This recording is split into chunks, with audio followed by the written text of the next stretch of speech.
जन्माष्टमी पर न करें खान पान से जुड़ी ये गलतियाँ।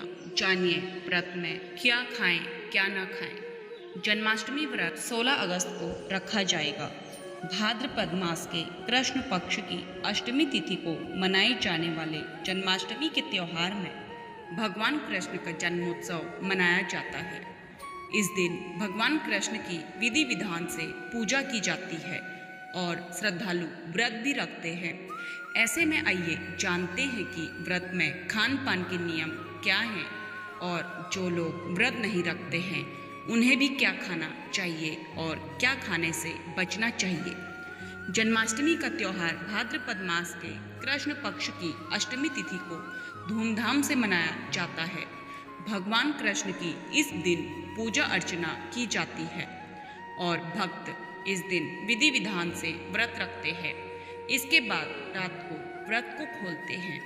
कृष्ण जन्माष्टमी की धूम भारत भर में होती है और विदेश में रहने वाले हिंदू धर्म के अनुयायी भी इस त्योहार को पूरे श्रद्धा भाव से मनाते हैं।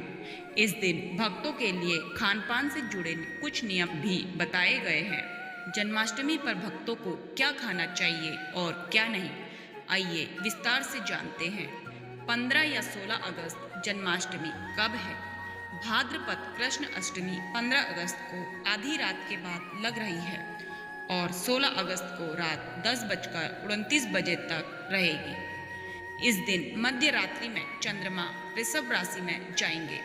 ऐसे में जन्माष्टमी का त्योहार 16 अगस्त को मनाया जा रहा है। इस दिन बाल गोपाल की पूजा की जाती है। श्रद्धालु व्रत रखते हैं और कान्हा जी को भोग लगाते हैं। ऐसे में जन्माष्टमी का व्रत रखते हुए खान पान से जुड़े नियमों का पालन किया जाता है। यही नहीं, जो लोग जन्माष्टमी का व्रत नहीं रख सकते हैं उन्हें भी खान पान से जुड़े परहेज करने चाहिए और पूरे भक्ति भाव व समर्पण के साथ राधा कृष्ण की पूजा करनी चाहिए।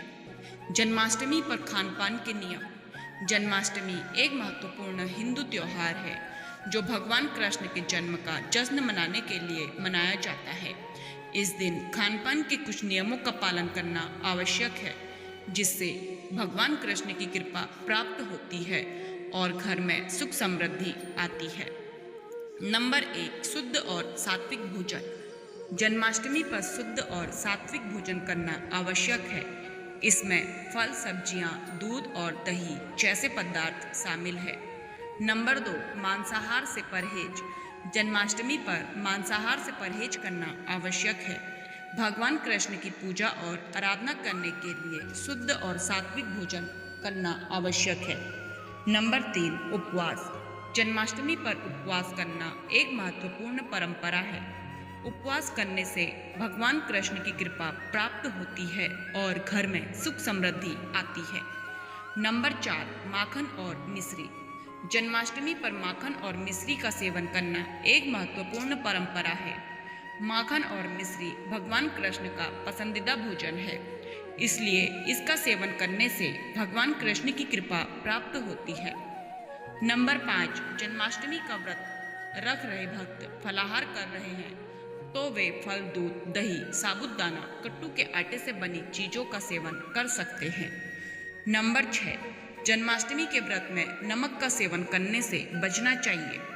इसकी जगह सेंधा नमक का इस्तेमाल कर सकते हैं। इसके साथ ही अनाज भी नहीं ग्रहण करना चाहिए। नंबर 7, भोजन बनाते समय रिफाइंड शुगर न इस्तेमाल करें। गुड़, शहद या घी का इस्तेमाल कर सकते हैं। नंबर 8, अगर आप जन्माष्टमी पर निर्जला जैसा कठिन व्रत रख रहे हैं तो आपको हर चीज़ का परहेज करना होगा, यहाँ तक कि पानी भी नहीं पीना होगा। नंबर 9, अगर आप व्रत नहीं रख पा रहे हैं तो भी आपको मांसाहार, लहसुन, प्याज, मदिरा पान जैसी तामसिक चीज़ों से दूर रहना चाहिए। नंबर 10, माना जाता है कि जन्माष्टमी पर मूली, लौकी, गाजर, चुकंदर का सेवन करने से बचना चाहिए।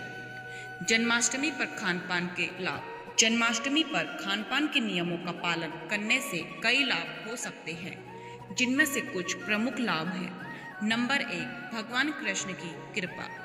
जन्माष्टमी पर खान पान के नियमों का पालन करने से भगवान कृष्ण की कृपा प्राप्त होती है।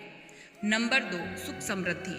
जन्माष्टमी पर खान पान के नियमों का पालन करने से घर में सुख समृद्धि आती है। नंबर 3, आध्यात्मिक विकास। जन्माष्टमी पर खान पान के नियमों का पालन करने से आध्यात्मिक विकास होता है। जन्माष्टमी पर खान पान के नियमों का पालन करना आवश्यक है, जिससे भगवान कृष्ण की कृपा प्राप्त होती है और घर में सुख समृद्धि आती है।